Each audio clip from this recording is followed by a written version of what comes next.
البته تقدیر 4 مرحله دارد. مرحله یکم علم.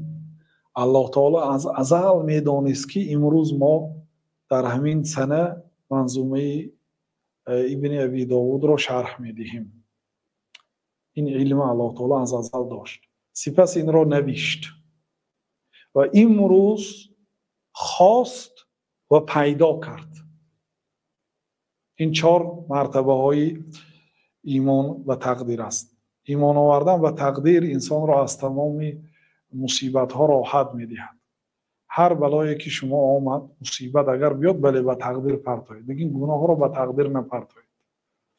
که مصیبت آمد به سرتان، ناآمدی آمد، بیماری آمد، بلا آمد، گویید که این از تقدیر نیکی و بدی است. ما به این ایمان میبریم، صبر میکنیم. صبر که کردید الله عوض نیک میدهد. صبر که کردید الله اجر عظیم میدهد. مصیبت. لیکن گناه حواله به تقدیر نکنید. گناه از خودتان دانید. این گناه ما کردیم، الله ما را بخشد. تقدیر بوده است که کردیم، گفته خودتان را پاک نکنید.